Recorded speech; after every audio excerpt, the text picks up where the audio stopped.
Well, with Kamaru Usman recently appearing on the popular show Hot Ones, which is all about eating spicy wings and answering questions, a lot of people are starting to ask that did Usman get a rub of popularity, so to speak, after beating Jorge Masvidal the way he did? This is a common phenomenon we have seen before in the past, right? You got Nate Diaz beating Conor McGregor and then really blowing up into the star that he's become. You've got Masvidal beating Nate Diaz, and that really helping to, make him more mainstream popular. Drake, Usman was on Hot Ones. Not a lot of other activity that I can see. Is he becoming a superstar? Do you think that he's gotten the superstar rub by beating Masvidal now? I mean, Pat, he beat him once before, and it didn't seem to do anything. Beat him very clearly. Yes, a lot less of a highlight than the rematch, but I don't know. Too soon to tell, but Hot Ones is a good step in the right direction, and they have had MMA fighters on in the past. I know Adesanya's been on there, right? Correct me if I'm wrong. I'm pretty sure he was on there. 100% sure, but I want to say believe yes. He was. I know that some others have been on there. I know they've had plenty of professional wrestlers on there. Chris Jericho, The Undertaker even did it. So yeah, nothing new there. But again, it is a very large show. Gordon Ramsay, you can name all the A-list kind of celebrities that have done it, actors and whatnot. So it's a very big deal. And if anything's gonna give him a rub, it'll be that show, being on the show. So that certainly helps, maybe more than a Masvidal win could. But undeniably, I think that the rematch knockout that he earned, yes, that is going to give him a rub.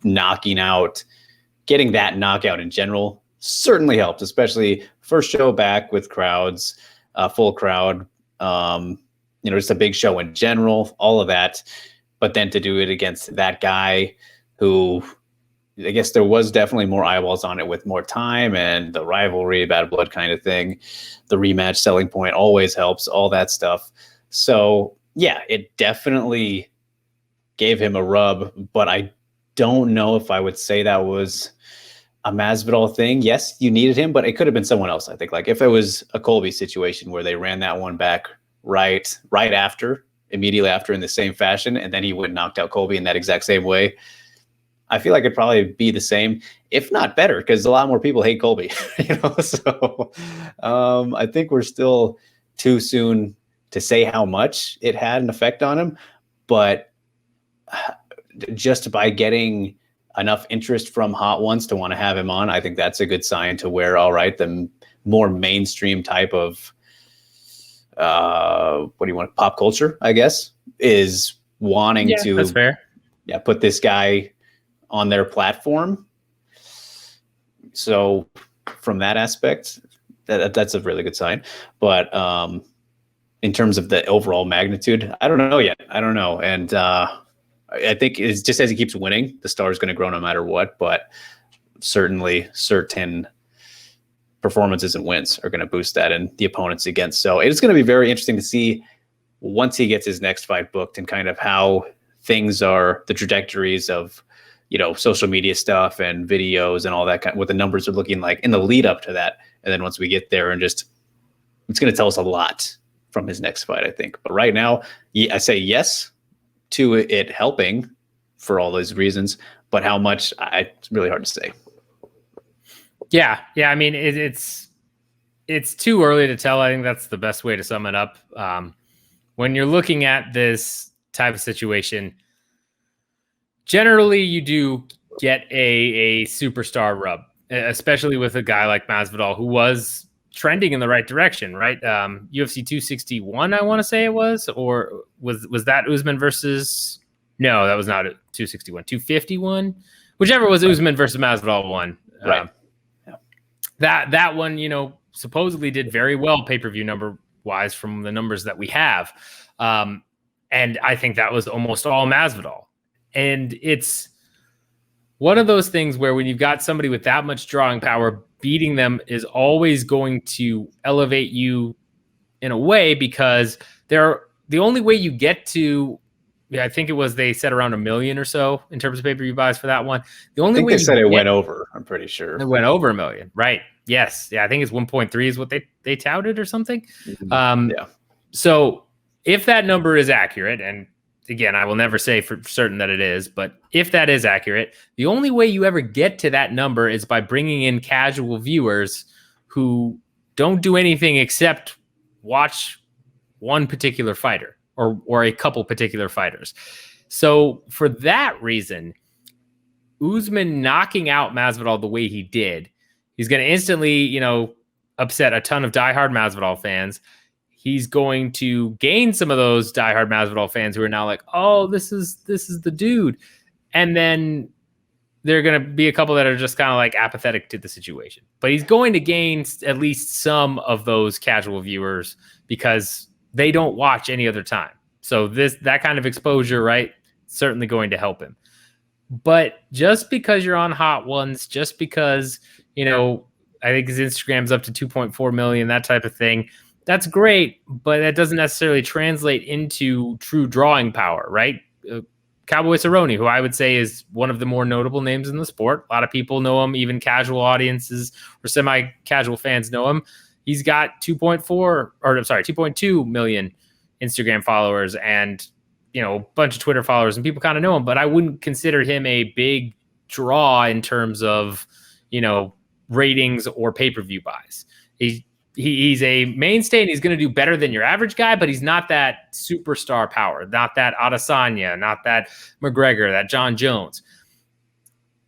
In this scenario, Usman could very well be the next superstar guy, right? I mean, especially knocking out Masvidal, and Masvidal apparently seemed to be the next superstar because if you do 1.3 million and he's the A side, that's a big draw. But again, how much that transfers over is yet to be seen. Sometimes it works, sometimes it doesn't. You would think that, new example is the best example of this. Amanda Nunes beating Ronda Rousey. You would have thought that would shoot her star to the moon, especially the way she did. She did do it second, right? Holly Holm did beat her first, and we've seen Holly continue to have that star power from that victory. Nunes, that never really happened. Even when Nunes went on to beat pretty much everyone else, including Holm, in dominant fashion, she's still not pulling in the numbers that you'd expect to see. And that's just kind of how it is. It's that X factor that they talk about in show business, right? So it's too early for me as well, I guess is what it comes down to. Yeah, and, mentioning kind of the Cerrones and not Nunes necessarily, but Cerrone in terms of superstar and Usman and superstar, I think you are closer to it with Usman for many obvious reasons, but Cerrone is still a star. And even if their numbers may be similar, especially if we're going to look at the Instagram, for example, they're stars in different ways, right? Because Cerrone, I would say, is a draw, but he's not a guy who's headlining pay-per-views. He's a guy who consistently has been a top fight night cards, and they've used him as the guy to lure people into those shows. And, that's been able to work because he is a very notable name. People know who he is. And yes, things haven't been great since the Conor fight, but they knew him even more after that, and they knew him going into it. So it's like Cerrone's been a name that we've all known for a very long time. And the longevity, look at that. For example, here's a good thing to compare. Cerrone's been in the game a lot longer than Usman, and he's below him in followers now. So that's a big, again, not on the same platform of drawing power, very different circumstances, I think, but that says a little bit of something, right? The fact that Usman could climb above this guy who's been around for that amount of time. I mean, that says something, I would say. It could and it couldn't. It's a very good point, because I would say Cerrone is a star in our sport, but in the sport bubble. Right. Yes. And again, has enough crossover. I think he's done I want to say he's done a Conan O'Brien interview at one point. And he's been in he's been in a Netflix film or two, or a couple, films and things like that. But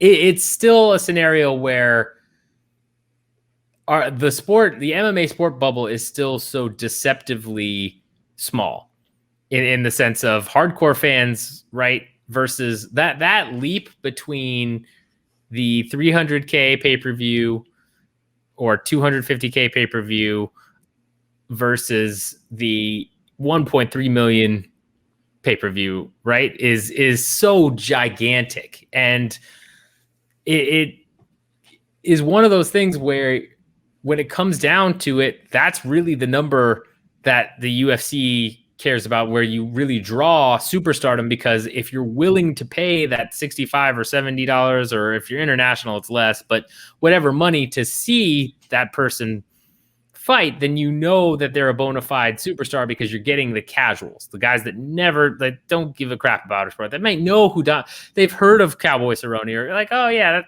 name sounds familiar, but they don't even really know who he is, who he's fought, anything like that. So it's tough, because you never quite know. I remember when Stipe won the title, right? And he jumped up to, his followers were a bunch, and all this stuff. I forget exactly who he was higher than at the time, but he got a giant boost from that. He was in the Cleveland Cavaliers parade when they won the NBA, all that other stuff, and then he never really turned into a draw. Like, people probably know of him, or like slightly remember him, right?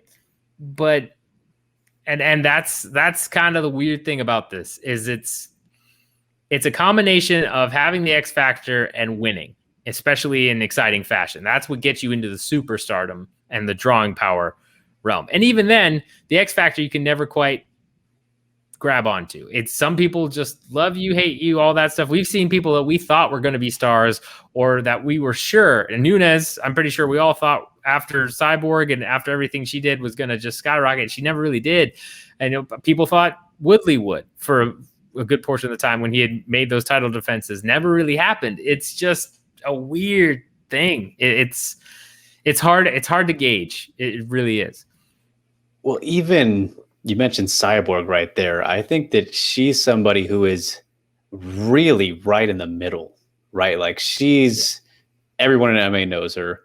And I feel like a lot of people outside know her as well. And that goes back to the longevity thing, just along with the dominance and the career that she's crafted. But like, she's right in the middle. She's not a mega star or anything, but still, I feel like more people than not, it's that interesting study that we got to go back to, Pat. Like, if you ask so many people, how many are I feel more would say Cyborg over Nunes to who they knew, despite them having fought and all that thing. Like, but again, she's not massive, but she's big enough. So that's an interesting example to look at too, if you're going to compare to Usman, where maybe he's getting to that spot, right, where he's not household name, but he's not just the MMA guy anymore.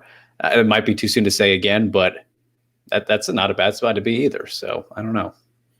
No, not at all. I mean, to draw more than usual, right? Your base level, which is going up, I would say, based on the pandemic and everything that happened. It seems like that did accelerate some fandom in the sport because it was the only thing on. But to be above the base level at all is a huge accomplishment in the sport, because we've seen plenty of amazing fighters. We've seen, Robert Whittaker, Yoel Romero. We've seen Chris Weidman. We've seen, Silva, even to an extent, right? Although he fought during the heyday of everything, but Silva never really broke 1 million buys. Anderson Silva never really did. So not until CLP came along. There you go. Of course. But yeah, it's one of those things. Chael's another great example. It's kind of, it's such a weird type of thing to get that superstardom. And for Usman to even be above the average draw is saying a lot. It puts him in a league of an elite, stars in the sport. It really does. So, I think at this point, we'll see. We'll have to see what happens. We'll see what his next fight does pay-per-view wise. We'll see if he gets more live coverage, but from mainstream media or from other things. But until then, it's just kind of a sit and waiting game. So let us know in the comments if you think that Usman's star has risen, if you believe that his appearance on Hot Ones did him favors, did it not? If you've seen that, let us know how you think that went as well. Is he going to be the next superstar? Is he going to follow in the footsteps of Adesanya, McGregor, Jones, all that? Is he going to reach that level? Or is he going to be more of a mid-level? Let us know. all of those thoughts and feelings, make sure you hit the like button, subscribe, bell notification as well. And yeah, I'm excited for his next fight. That's what I will say. I can't wait to see Kamaru Usman get back in there.